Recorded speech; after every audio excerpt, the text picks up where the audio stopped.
Next topic आता है मिश्रण के घटकों का पृथक्करण। यानी कि जो मिश्रण है उसके अंदर अगर कोई भी कंपोनेंट मिले हुए हैं और उनको अलग करना है, यानी कि जो अशुद्धियां हैं उनको अलग करना है, तो उनको कैसे अलग किया जाएगा। तो बच्चों, इसके बहुत सारे मेथड्स होते हैं। यहाँ पर हम इसको समझेंगे कुछ एग्जाम्पल से। जैसे कि घर में हम अक्सर देखते हैं कि चावल और दाल अगर मिक्स हो गए हैं या चावल के अंदर कोई भी कोई छोटे छोटे तिनके या कुछ भी आ गया है, तो उसको हम कैसे निकालते हैं? हैंड पिकिंग यानी कि बीन कर, और फिल्ट्रेशन दूसरा जो है, चाय जब बनाते हैं तो उससे जो चाय की पत्तियां होती हैं उसको कैसे निकालते हैं? छान कर। और ऐसे ही अनाज से अशुद्धियों को भी दूर करते हैं छान कर। तो ये तो कुछ जनरल मेथड्स हैं जो कि हम घर में यूज़ करते हैं। इसके अलावा और भी बहुत सारे मेथड्स हैं जो कि घर में नहीं किए जा सकते, तो उसको हम समझेंगे। जैसे यहाँ पर फर्स्ट है कि रंग वाले घटक यानी कि डाई को नीले अथवा काले रंग की स्याही से कैसे अलग कर सकते हैं। बच्चों, इसके लिए क्या करते हैं कि एक बीकर लेते हैं, बीकर के अंदर कुछ पानी डालते हैं और उसके ऊपर एक वॉच ग्लास रख दिया जाता है और ग्लास के ऊपर इंक डाल दी जाती है। ठीक है, यानी कि ये बीकर है, बीकर के अंदर पानी है, पानी के ऊपर वॉच ग्लास रखा हुआ है और उसके ऊपर क्या डाला गया है? इंक डाली हुई है। ठीक है, अभी हमें इस इंक से डाई यानी कि जो कलर है, जिस कलर से इस इंक को बनाया गया है, उस कलर को यानी कि उस डाई को कैसे अलग निकालें। तो बच्चों, उसको डायरेक्टली हीट नहीं दे सकते हैं आप, उससे वो जल जाएगा, वो निकलेगा नहीं। तो इसके लिए क्या करते हैं कि यहाँ पर उसको इनडायरेक्टली हीट देते हैं। मीन्स बीकर के पानी को गर्म किया जाता है हीट दे करके। ठीक है, जब पानी गर्म किया जाता है तो ये यहाँ पर ये बॉयल आना शुरू हो जाता है, और जब यहाँ पर बॉयल आता है तो वो इस वॉच ग्लास को गर्म करता है। जब वॉच ग्लास गर्म होता है तो इसके ऊपर रखी हुई जो इंक है वो भी गर्म होने लगती है और वेपोरेट होने लगती है। ठीक है, अब उसके अंदर से जितना भी एक्स्ट्रा मटेरियल है वो सब निकल जाता है और सिर्फ एंड में क्या बचता है? एंड में हमें मिलता है डाई, यानी कि जो भी काले या नीले जिस भी रंग की वो डाई है, वो सूखा पाउडर वहाँ पर मिलता है। तो ये एक तरीका होता है कि किसी भी रंग वाले घटक से और जो है डाई को अलग करना, यानी कि किसी भी इंक से उसका जो एक्चुअल कलर है उसको अलग करने का मेथड है ये। नेक्स्ट है कि दूध से क्रीम को कैसे पृथक किया जाता है। तो बच्चों, दूध से क्रीम को निकालने का मेथड, इसके लिए एक अपकेंद्रीय यंत्र यानी सेंट्रीफ्यूजिंग मशीन का यूज़ किया जाता है, जिससे बहुत ही आसानी से मक्खन जो है दूध से अलग हो जाता है। और ये हमने अक्सर देखा है घरों में कि जब एक स्टीरर को भी इसके दूध के अंदर डाला जाता है तो उसकी हेल्प से भी मक्खन दूध से अलग किया जा सकता है। क्यों अलग हो जाता है? मतलब यहाँ पर जब दूध को तेज़ी से घुमाया जाता है तो जो भी हल्के कण होते हैं वो ऊपर आ जाते हैं और जो भारी कण होते हैं वो उसकी तली में बैठ जाते हैं। तो ये अपकेंद्रण मेथड है जो कि यूज़ किया जाता है दूध से मक्खन को अलग करने के लिए। ऐसे ही जब गीले कपड़ों को ड्राई किया जाता है मशीन में डाल करके, तो जो मशीन है वो भी गोल गोल घूमती है, तो वहाँ पर भी कौन सा बल लगाया जाता है? अपकेंद्रण। तो इसी सिद्धांत के आधार पर वहाँ पर भी कपड़ों से पानी को अलग किया जाता है। नेक्स्ट है दो अघुलनशील द्रवों के मिश्रण को कैसे पृथक किया जाता है, इसको भी समझेंगे। इसका यूज़ होता है मोस्टली जब किसी ऑयल को पानी में मिला दिया जाता है, तो उस केस में हम इसका यूज़ करते हैं। मान लीजिए कैरोसिन में पानी मिला दिया गया है तो उसको सेग्रीगेट करना है, अलग अलग करना है, तब उस केस में इस तरह के मेथड का यूज़ किया जाता है। इसमें एक पृथक्करण कीप ली जाती है, मतलब इस टाइप की कोन ली जाती है और इस कोन के अंदर वो लिक्विड डाल दिया जाता है। ठीक है, अभी क्योंकि वो लिक्विड जो है उसके अंदर ऑयल और वाटर है ना। अब पानी की जो डेंसिटी होती है वो ऑयल से ज़्यादा होती है, तो पानी ऑब्वियसली नीचे आ जाएगा और जो ऑयल है वो ऊपर रहेगा, पानी के सरफेस पर रहेगा। तो हमने माना कि जो पानी है वो यहाँ तक है और जो ऑयल है वो यहाँ पर है। ठीक है, तो फिर यहाँ पर एक कार्क लगा दी जाती है, यानी कि एक टर्निंग टैप टाइप लगा दी जाती है। जब उसको टर्न किया जाता है तो वो जो, क्योंकि पानी नीचे की तरफ है डेंसिटी ज़्यादा होने की वजह से, तो पानी निकलना शुरू हो जाता है।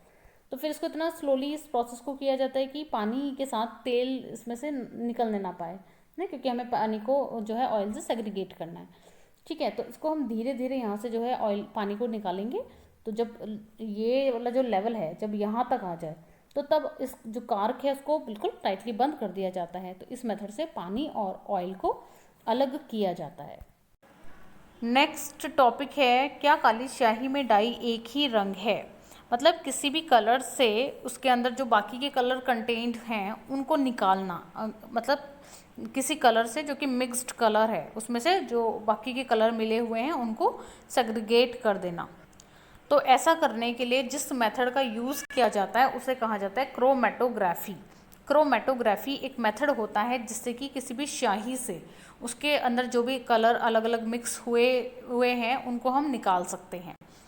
तो ऐसा करने के लिए एक पेपर लिया जाता है, उस पेपर पर जो भी स्याही है उसका डॉट लगा लिया जाता है, डार्क करके, मीन्स थोड़ा बड़ा सा डॉट लगा लिया जाता है।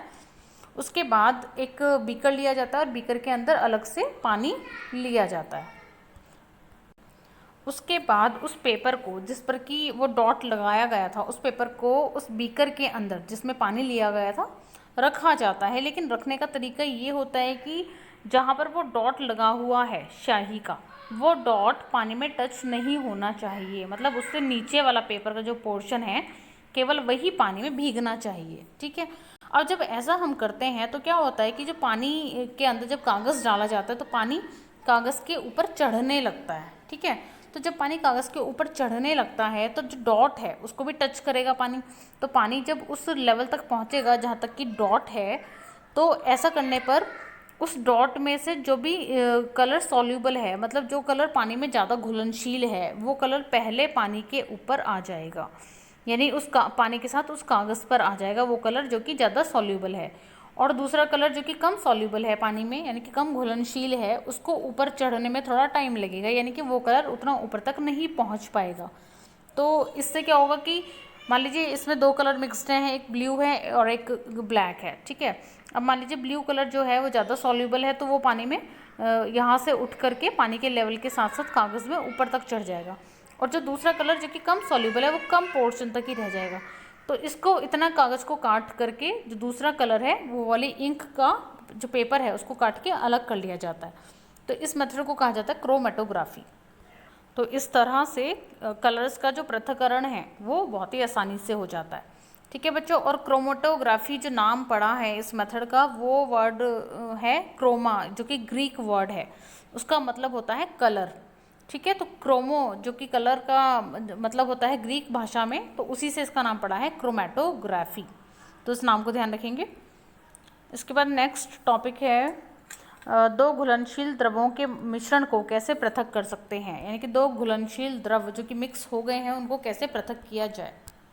तो जिस विधि से दोनों घुलनशील द्रवों को पृथक किया जाता है उस विधि को कहा जाता है आसवन विधि। इस विधि का उपयोग किया जाता है ऐसे मिश्रण को पृथक करने के लिए जो कि विघटित हुए बिना उबलते हैं और जिनके घटकों के क्वथनांकों के बीच में काफ़ी ज़्यादा अंतराल होता है। मीन्स अगर एक जो लिक्विड है वो एक टेम्परेचर पर बॉईल हो रहा है तो जो दूसरा लिक्विड है उसका बॉइलिंग पॉइंट पहले वाले के बॉइलिंग पॉइंट से काफ़ी अलग होगा। तो ऐसे वाले स्टेज पर हम आसवन विधि का यूज़ करते हैं।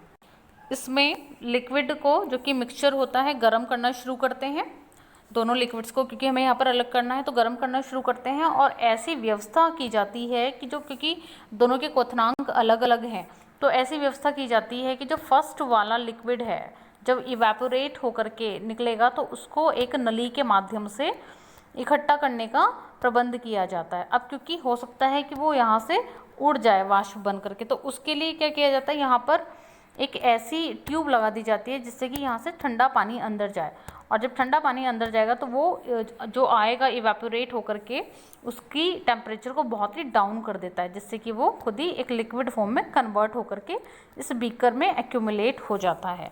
तो इस मेथड से दोनों लिक्विड जो कि मिक्स हो रखे थे और जिनके जो क्वथनांक थे उनमें डिफरेंस होता है उनको अलग किया जाता है।